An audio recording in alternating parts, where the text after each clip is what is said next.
आपने हॉस्पिटल तो बहुत देखे होंगे, लेकिन क्या आपने ऐसा हॉस्पिटल देखा है जो भूतिया हो?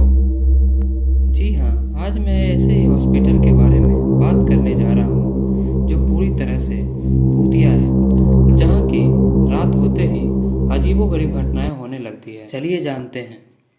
ये घटना है सिटी हॉस्पिटल की। रात के 2 बज रहे थे। पूरा हॉस्पिटल सुनसान था और चारों तरफ सन्नाटा था। वहाँ की एक नर्स अनीता ड्यूटी कर रही थी। उसने नोटिस किया रूम नंबर 13 का दरवाज़ा खुला है और वहाँ किसी के ऑपरेशन करने की आवाज़ सुनाई दे रहा था। अनीता घबरा गई क्योंकि वो कमरा 12 सालों से बंद था, क्योंकि वहाँ 12 साल पहले एक मरीज के ऑपरेशन के दौरान मौत हो गई थी।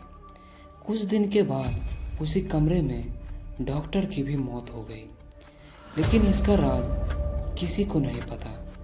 तब से वहाँ अजीब अजीब घटना होने लगी, जैसे पेशेंट के चिल्लाने की आवाज़ आना, मशीनों की आवाज़ आना। तब से उस रूम को बंद कर दिया गया। अनीता डरते डरते उस कमरे की तरफ बढ़ी और वो कमरे के अंदर चली गई और उसने महसूस किया कि कमरा पूरा ठंडा है और उसने देखा कोने में वही पुराना बेड था जिस पर उस पेशेंट की मौत हुई थी। बगल में ऑपरेशन की सारी चीज़ें रखी हुई थी। अनीता को बेड पर हल्की परछाई दिखी, जिसे देखकर अनीता डर गई। उसने डरते डरते पूछा कि कौन है। एक मरीज खुद ही अपना पेट फाड़कर उसका ऑपरेशन कर रहा है। अनीता के हाथ से उसका टॉर्च गिर गया। अनीता ने टॉर्च उठाया तो वो मरीज उसके सामने खड़ा था। उसे ही घूरे जा रहा था। उसका पेट फटा हुआ और आंखें लाल और आंतें बाहर निकली हुई थी और वो जोर जोर से हंसने लगा। पीछे से डॉक्टर की आवाज़ आई, ऑपरेशन पूरा नहीं हुआ। अनीता वहीं बेहोश हो गई।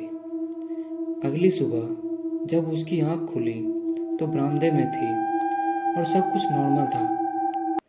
और सुबह फिर से उस कमरे के पास गई तो उसने देखा वहाँ पेशेंट का चार्ट था जिस पर लिखा था डेथ ऑफ टाइम 2:15 और वो वही टाइम था जब वो रात को कमरे में थी।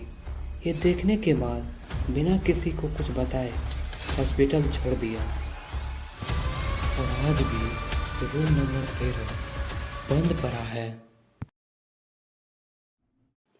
तो अगर आपको ऐसे ही वीडियो देखने में इंटरेस्ट है तो कृपया मेरे इस चैनल को सब्सक्राइब करें, क्योंकि मैं ऐसे ही और वीडियो लाता रहूँगा।